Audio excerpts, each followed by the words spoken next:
Aujourd'hui commence un nouveau chapitre en histoire sur l'évolution politique de la France de 1815 à 1914. En effet, la République que nous avons vue s'installer pendant la période révolutionnaire va mettre plusieurs décennies avant de devenir le régime politique durable de la France. La question à laquelle nous allons tenter de répondre est comment la République finit-elle par s'imposer? Dans la première partie, nous allons voir que de 1815 à 1871, c'est l'instabilité politique qui domine en France, avec trois régimes qui se succèdent. De 1815 à 1848, la monarchie constitutionnelle. De 1848 à 1852, la Seconde République. Et de 1852 à 1870, le Second Empire. De 1815 à 1848, la monarchie constitutionnelle s'installe. Dans un premier temps, c'est la Restauration avec Louis XVIII et Charles X. En 1815, en effet, la monarchie est restaurée. Louis XVIII, frère de Louis XVI, est proclamé roi de France. Il confirme alors les principaux acquis de la Révolution française et la charte qu'il accorde garantit le partage du pouvoir entre le roi et une assemblée élue au suffrage censitaire.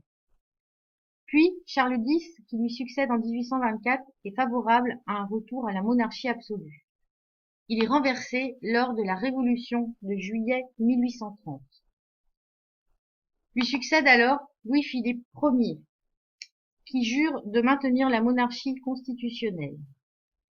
On est alors sous la monarchie de Juillet. Mais, après 1840, il mène une politique de plus en plus autoritaire qui renforce l'opposition des républicains. En février 1848, dans un contexte de crise économique, Louis-Philippe est renversé par une nouvelle révolution. En 1848, la Seconde République est proclamée. Un gouvernement provisoire prend des mesures démocratiques et sociales. Puis, une constitution organisant les pouvoirs est proclamée. C'est alors qu'en décembre 1848, Louis-Napoléon Bonaparte, neveu de Napoléon Ier, est élu président de la République pour 4 ans. Le 2 décembre 1851, peu avant la fin de son mandat, il organise un coup d'État et s'empare alors de tous les pouvoirs. Puis, en 1852, Louis-Napoléon fonde le Second Empire. Il devient Napoléon III, empereur des Français. Il établit un régime autoritaire. Le suffrage universel subsiste, mais les libertés d'expression et de réunion sont limitées.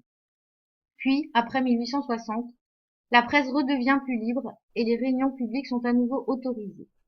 Mais la défaite militaire de la France face à la Prusse en 1870 provoque la chute de l'Empire.